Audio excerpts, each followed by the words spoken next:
Good morning, folks. The case for school இந்த தலைப்பிலே அதை ஒரு ஃபைனல் டாக் போடலாம் என்று விரும்பி இந்த காலை வேளையிலே 2 கொரிந்தியர் 12:2 கிறிஸ்துவுக்குள்ளே ஒரு மனுஷனை அறிவேன், அவன் 14 வருஷத்திற்கு முன்னே 3ஆம் வானம் வரைக்கும் எடுக்கப்பட்டான். அவன் சரீரத்தில் இருந்தானோ சரீரத்திற்கு புறம்பே இருந்தானோ அதை அறியேன், தேவன் அறிவார். இந்த வசனத்தை பேஸ் பண்ணி ஒரு பாடலையும் பாடி அப்புறம் நம்ம டாக்குக்கு நேராக கடந்து செல்லலாம். அதாவது இந்த பாட்டு பிரிக்மென்ஸ் அவருடைய ஃபாதர் பிரிக்மென்ஸோடைய பாட்டு. அதை கோ வித் தட் சாங். உமது பார்வையிலே விலையேற பெற்றவன் நான், உமது பார்வையிலே விலையேற பெற்றவன் நான், மதிப்புக்குரியவன் நானே, இன்று மகிழ்வுடன் நடனமாடுவே, மதிப்புக்குரியவன் நானே, இன்று மகிழ்வுடன் நடனமாடுவே. நன்றி ஐயா, உமக்கு நன்றி ஐயா, நன்றி ஐயா, உமக்கு நன்றி ஐயா. தண்ணீர்கள் கடக்கும்போது என்னோடு இருக்கின்றீர், அக்கினியை நடக்கும்போது கூடவே வருகின்றீர். மூழ்கி போவதில்லை, நான் எரிந்து போவதில்லை, மூழ்கி போவதில்லை, நான் எரிந்து போவதில்லை. Praise the Lord. When we come back with the continuity of the talk, தொடர்ந்து நாம் பார்க்கும்போது ஐசாயா 1:17 நன்மை செய்ய படியுங்கள், நியாயத்தை தேடுங்கள், ஒடுக்கப்பட்டவனை ஆதரித்து திக்கற்ற பிள்ளையின் நியாயத்தை, விதவையின் வழக்கை விசாரியுங்கள், வழக்காடுவோம் வாருங்கள் என்று கர்த்தர் சொல்கிறார். உங்கள் பாவம்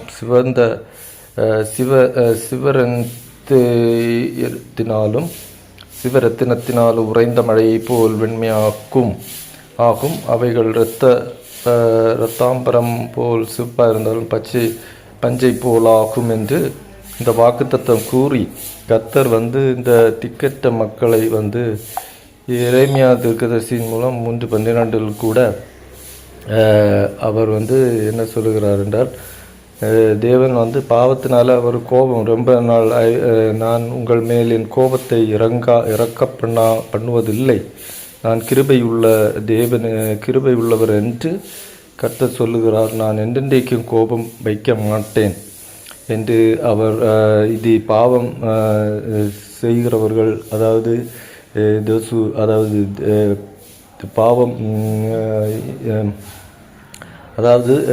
திக்கற்ற பிள்ளைகளை அவர்கள் மற்ற எப்படி ஜட்ஜ் பண்ணுறாங்களோ அவங்களுக்கு எதிராக தேவன் எப்படி வழக்காடுகிறார் என்று தொடர்ந்து நாம் பார்க்கும்போது எரேமியா 11:20 என்ன எரேமியா தீர்க்கதரிசியின் மூலம் என்ன பேசுகிறார் என்றால், சேனைகளின் கர்த்தாவே, உள்ளந்திரியங்களையும் இருதயத்தையும் சோதித்தருகிற நீதி உள்ள நியாயாதிபதியே, நீர் அவர்களுக்கு நீதி சரி கட்டுகிறதை பார்ப்பேனா? என் வாழ்க்கை உமக்கு வெளிப்படுத்தி விட்டேன், பார்ப்பேனா என்று எரேமியா தீர்க்கதரிசி போராடுகிறான். தொடர்ந்து நம்ம பார்க்கணும்னா எரேமியா 20:18 எரேமியா சொல்கிறான், என் வருத்தத்தையும் சஞ்சலத்தையும் கண்டு என் நாட்கள் வெட்கமாய் கழிக்கும்படி நான் கர்ப்பத்திலிருந்து வெளிப்பட்டது என்ன, நான் கர்ப்பத்திலிருந்து தாயின் கர்ப்பத்திலிருந்து வெளிப்பட்டது என்ன அப்படின்னு சொல்லி, நீர் நீர் நாவு தருகிறீர், நீர் எனக்கு வாக்கு தருகிறீர், நீர் என்னை அழைக்கிறீர் என்றால், நீர் எல்லாம் செய்கிறீர் என்றாலும் நீர் என்னை கர்ப்பத்திலிருந்து வெளிப்படுத்தது என்ன என்று ஒரு கேள்வி. நீர் எனக்காக வழக்காடுவீரோ என்று எரேமியா தீர்க்கதரிசி பார்க்கிறான். இதை கர்த்தரை பாடும், அதாவது 13ஆம் வசனத்திலே கர்த்தரை பாடுங்கள், கர்த்தரை துதியுங்கள், அவர் எளிமையுள்ளவருடைய ஆத்மாவை பொல்லாதவர்களின் கைக்கும் தப்புவிக்கிறார். ஸோ கர்த்தர் is going to do victory அதை 11ஆம் வசனத்திலே கர்த்தரோ பயங்கரமான பராக்கிரமசாலி என்னோடு இருக்கிறார். நம்ம நம்பிக்கைப்பட வேண்டியது கர்த்தர் நம்மளோட தான் இருக்கிறார். ஆகையால் என்னை துன்பப்படுகிறவர்கள் மேற்கொள்வதில்லை, கொள்ளாமல் இடறுவார்கள். தங்கள் காரியங்களை வாய்க்காதபடிக்கு மிகவும் வெட்கப்படுவார்கள். மறைக்கப்படாத நித்திய லட்சிய அவர்கள் உண்டாகும் என்று கூறப்பட்டிருக்கிறது. சங்கீதக்காரன் திருப்பியும் சங்கீதம் 84 இல்லை நம்ம படிக்கும்போது, தேவனாகிய கர்த்தர் சூரியனும் கேடவுமானவர், கர்த்தர் கிருபையும் மகிமையும் அருளுவார், உத்தமமாய் நடக்கிறவர்களுக்கு நன்மை வழங்காதிரார், சேனைகளின் கர்த்தாவை உம்மை நம்புகிற மனுஷன் பாக்கியவன் என்று நம்பிக்கையாக இங்கே நாம் சங்கீதக்காரன் புலம்பியிருக்கிறது பார்க்கிறோம். மேலும் என் ராஜாவும் 3வது வசனத்தில், என் ராஜாவும் என் தேவனுமாகிய சேனைகளின் கர்த்தாவே, உம்முடைய பீடங்களில் அடைக்கலான் குருவிக்கு வீடும் தகைவிலான் குருவிக்கு தன் குஞ்சு வைக்கும் கூடும் கிடைத்ததே. உம்முடைய வீட்டில் வாசமாயிருக்கிறவர்கள் பாக்கியவான்கள், அவர்கள் எப்போதும் உம்மை துதித்து கொண்டிருப்பார்கள் என்று நம்பிக்கை சொல்லியிருக்கிறான். என் ஆத்மா 2வது வசனம், என் ஆத்மா கர்த்தருடைய ஆலய பிரகாரங்களின் மேல் வாஞ்சியா தவனமுமாயிருக்கிறது. என் இருதயம் என் மாம்சமும் ஜீவனுள்ள தேவனை நோக்கி கம்பீர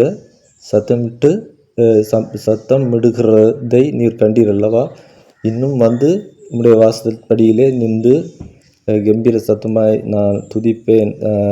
ஜெரமியா 20:13 பாடல்கள் மூலம் துதிப்பேன் என்று வெற்றிகரமான ஒரு நம்பிக்கையை இங்கே கூறியிருக்கிறதை நாம் பார்க்கிறோம்.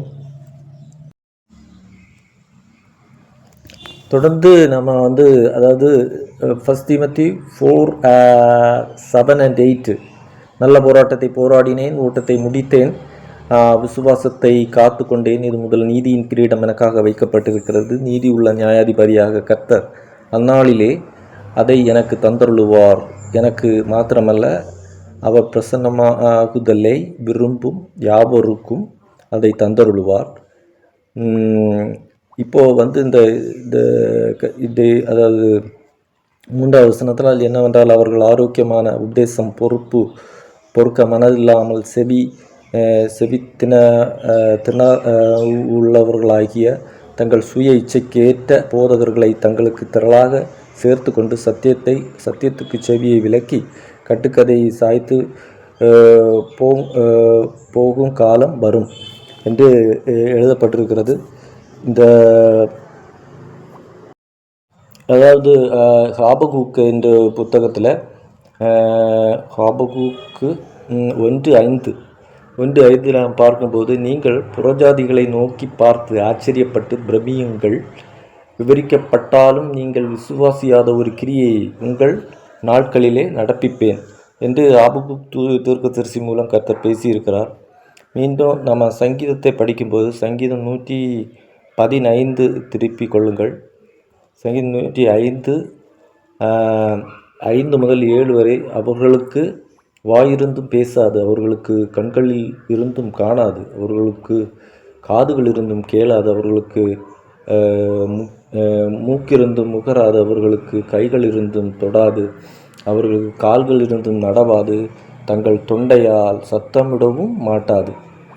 அப்புறம் நம்ம இப்படிப்பட்டதான ஒரு கிரியை மக்கள் மத்தியில் இருக்குது என்று 1 தீமோத்தேயும் இந்த வசனத்திலே நம்ம பார்க்குறோம். சங்கீதத்திலும் மீண்டும் மார்க் 12:14 முதல் 16 வரை படிக்கும்போது, அவர்கள் போதகரே நீ சத்தியம் உள்ளவர் என்று எவனை குறித்து உமக்கு கவலை இல்லை என்று அறிந்திருக்கிறோம். நீர் முததாட்சியம் இல்லாதவராய் தேவனுடைய மார்க்கத்தை சத்தியமாய் போதிக்கிறீர். ராயனுக்கு விரிக்க கொடுக்கிற நியாயமோ அல்லவா நான் கொடுக்கலாமா கொடுக்கக்கூடாதா என்று கேட்டார்கள். அவர்களுடைய மாயத்தை அவர் அறிந்து, நீங்கள் என்னை ஏன் சோதிக்கிறீர்கள், நான் பார்க்கும் படிக்கு ஒரு பணத்தை என்னிடத்தில் கொண்டு வாருங்கள் என்றார். அவர்கள் கொண்டு வந்தார்கள். அப்பொழுது அவர், இந்த சொரூபம் மேலெழுத்தும் யாருடையது என்று கேட்டார். ராயனுடையது என்றார்கள். அதற்கு இயேசு, ராயனுடையது, ராயனுக்கும் தேவனுடையதை தேவனுக்கும் செலுத்துங்கள் என்றார். அவர்கள் அவரை குறித்து ஆச்சரியப்பட்டார்கள். So this is the hope. Jesus even Jesus is doing for those who are without the justice. யோபு 23:16-17. தேவன் என் இருதயத்தை இலக்கரிக்க பண்ணினார், சர்வ வல்லவர் என்னை கலங்க பண்ணினார்.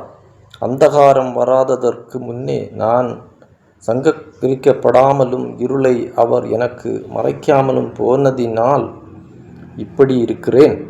அதாவது யோபுடைய வாழ்க்கையிலே வெளிச்சத்தை கொண்ட சர்வ வல்லமுள்ள தேவனாக இருக்கிறார் என்று யோபு கூறி என்ன பண்ணுகிறான் என்றால், மத்தேயு 5:36 என்ன பார்க்குறோன்னா, உன் சிரசின் பேரிலும் சத்தியம் பண்ண வேண்டாம், அதில் ஒரு மயிரையாவலும் வெண்மையாக்கவும் கருப்பாக்கவும் உன்னால் கூடாதே என்று மத்தேயுவில் நாம் பார்க்கிறோம். மீண்டும் நாம் பார்க்கும்போது கர்த்தர் செய்கிறதான வேலை, கர்த்தருடைய வேலை ஒரு மனிதனாலும் நாம் ஓவர்டேக் பண்ண முடியாது. கர்த்தர் ப்ராமிஸ் பண்ணால் கர்த்தர் நமக்கு வழங்குகிறார். அதாவது அதை நம்ம 23:9 நம்ம பார்க்கிறோம். இடதுபுறத்திலும் அவர் கிரியை செய்தாலும் அவரை காணேன், வலதுபுறத்திலும் நான் அவரை காணாதபடிக்கு ஒழிந்திருக்கிறார். கர்த்தர் எப்போவும் நம்ம தேடி தேடி தேடி பார்ப்போம், அங்கே இருக்கிறார் இங்கே இருக்கிறாரா நாட்கள் தேடினாலும் கர்த்தரை நான் கண்டுபிடிக்க முடியாது. கர்த்தர் அவர் செய்கிற வேலையிலே பெர்ஃபெக்டாக இருந்து செய்கிறார். அதை நம்ம கையில் பெற்றுக்கொள்வோம் என்று நான் நம்பிக்கையாக இந்த காலை வேளையிலே இந்த என்னுடைய போட்காஸ்ட்டை நீங்கள் பார்க்குறவர்களுக்கு இதை நம்பிக்கையாக கூறுகிறேன். கர்த்தருடைய சத்தத்தை மீறுகிறவர்களுக்கு வருகிற இது கடினப்படுத்துகிற அவருடைய கழுத்தை கடினப்படுத்துகிறதை பற்றி எரேமியா தீர்க்கதரிசி 19:15 பார்க்கிறோம். இதோ நீங்கள் என் வார்த்தைகளை கேளாதபடிக்கு உங்கள் கழுத்தை கடினப்படுத்தினபடியினால் நான் இந்த நகரத்துக்கு விரோதமாய் சொன்ன எல்லா தீங்கையும் இதன் மேல் இதற்கடுத்த பட்டணங்கள் மேலும் வரப்பண்ணுவேன் என்று இஸ்ரவேலின் தேவனாகிய சேனைகளின் கர்த்தர் சொல்லுகிறார் என்றார். இந்த வார்த்தைகளை ஜெரேமியா ஈவன் அழுகிற ஒரு வீப்பிங் ப்ராஃபட்டாக இருந்த ஜெரேமியா, இஸ்ரவேலின் ரட்சிப்பு வந்தது எரேமியா 50:4-5 அவர்கள் they came crying, weeping, and God has wiped all their tears.